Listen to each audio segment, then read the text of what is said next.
नमस्कार दोस्तों। अंडमान में इतना ज़्यादा एक्सीडेंट होने लगे हैं ना कि हम सोच भी नहीं सकते। आजकल आप देख रहे होंगे आए दिन एक न एक एक्सीडेंट की खबर आती है और इस एक्सीडेंट में ऐसा होता है कि एक की जान चली जाती है। अब आखिर में इसका कारण क्या है? इसके बहुत सारे कारण हो सकते हैं। नेग्लिजेंसी हो सकती है कि आप ध्यान नहीं दे रहे हो कि आप जो ड्राइविंग कर रहे हो, या तो कुछ जो होते हैं नशा करके चलाते हैं गाड़ियाँ, या कुछ जो होते हैं नौसिखिया होते हैं, बहुत ही स्पीड में लेकर जाते हैं। कुछ होते हैं जो कि अपने रास्ते पे तो सही चलते, लेकिन कोई और इस तरह से आकर के ठोक देता है तो भी वहाँ पर बहुत बड़ी दुर्घटना हो जाती है। तो जो भी ठोकता है ना, वो तो किसी न किसी कारण से गलत ही होता है। जो ठोकने वाला व्यक्ति है, जो ठुक जाता है, वो बेमौत मर जाता है। तो ठोकता है, कभी वो चला जाता है, या तो कभी जिसे ठोकता है वो चला जाता है। तो बात यहाँ पर आती है कि आखिर में इसके पीछे का कारण क्या है। तो इसके पीछे मेरे हिसाब से कुछ ही कारण है। या तो कुछ लोग नशे में गाड़ी चला रहे हैं, या फिर उन्हें गाड़ी चलाने की सेंस नहीं है कि गाड़ी की स्पीड कितनी होनी चाहिए, कहाँ पर गाड़ी की स्पीड तेज़ करे, कहाँ कम करे, उन्हें इस चीज़ की नॉलेज नहीं। या तो फिर वो एकदम अंधाधुंध अपने आप को हीरो समझते होंगे, हीरो समझकर गाड़ी चला रहे कि मैं तो रोड का राजा हूँ, जैसा चाहूँ वैसे ड्राइव कर सकता हूँ। पर मेरे दोस्त, ऐसा नहीं है। किसी किसी की ज़िंदगी में दूसरी सुबह नहीं आती, फिर दोबारा सुबह नहीं आती है।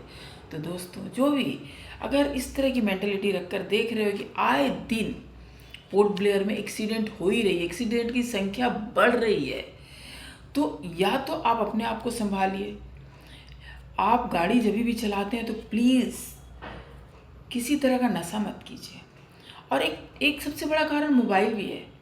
आप क्या करते हो ना, गाड़ी तो चलाते हो, लेकिन आपका ध्यान जो है मोबाइल पे रहता है। किसी का कॉल आ जाता है तो आप बातों में ऐसा लग जाता है कि आपकी जो ध्यान होती है ना, वो हट जाती है। आप अचानक से क्या होता है ना, उनके वो में चले जाते हो, जो आपसे बात करते हैं उनके बारे में सोचने लगते हो, उन बातों के बारे में। तो आपका जो ध्यान होता है ना, कंसंट्रेशन होता है जो आपकी ड्राइविंग पे होनी चाहिए, फोकस हट जाता है। और अचानक आपके सामने कोई आता है और आप ठोक देते हो। अब देखिए, आप तो ठोके, मान लीजिए जिसे ठोक आपने ठोका वो चला गया और वो तो बिल्कुल बेकसूर था। कैसा लगता है? क्या आप अपने आप को कभी माफ़ कर पाओगे किसी की ज़िंदगी छीनने से? नहीं कर पाओगे। आप ज़िंदगी भर गिल्ट में रहोगे कि मेरी वजह से उसने अपनी जान गंवा दी। और अगर खुदा न खास्ता आप ठोक रहे हो, आप ही लुढ़क गए, तो क्या होगा? आप तो चले गए, लेकिन आपके पीछे कितने लोग रह जाते हैं? उन माता पिता, भाई बहन, जो भी आपके साथ, पत्नी हो, पति हो, जो भी हो, उनको कितना तकलीफ होता है, ज़िंदगी भर का गम हो जाता है। तो आप जब भी ड्राइविंग करते हैं ना, please be safe and careful रहिए। अंधाधुंध होकर मत चलाइए। ड्राइविंग करते समय मोबाइल को अपने से दूर रखने की कोशिश कीजिए।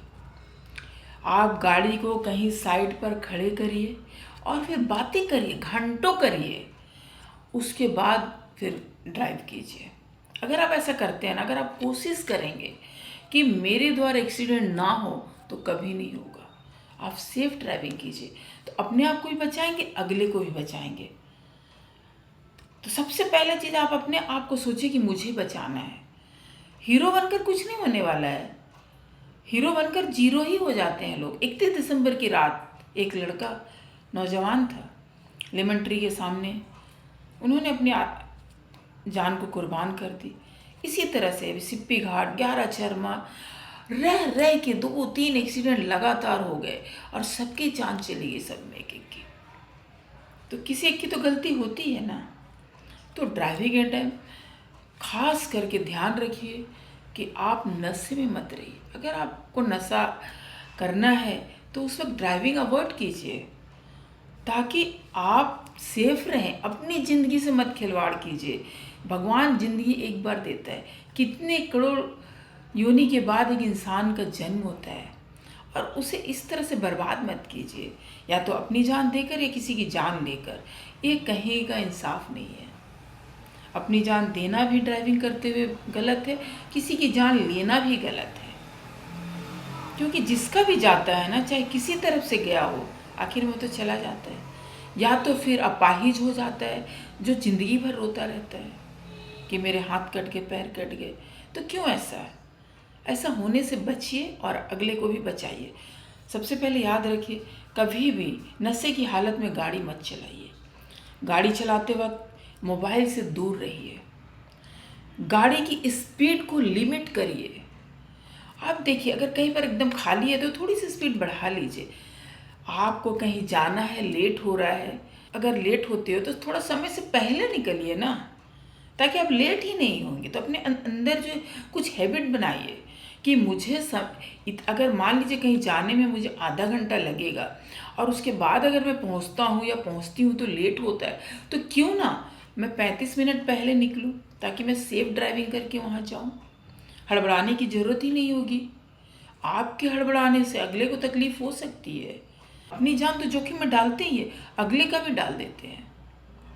तो मैं सबसे यही प्रार्थना करूंगी कि ड्राइविंग के समय कुछ बातें आप याद रखिए, ध्यान रखिए, अपने आप को सबसे पहले बचाने की कोशिश कीजिए कि ऐसा ना करें कि किसी तरह की एक्सीडेंट हो और मैं या मेरी वजह से कोई अगले को आहत पहुंचे।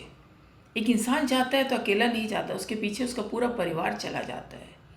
जिंदगी भर लोग तड़पते रहते कि बेमौत मर गया। तो मेरे दोस्तों, ड्राइविंग के कुछ रूल्स होते हैं, उसको फॉलो कीजिए और अपने आप को सुरक्षित कीजिए।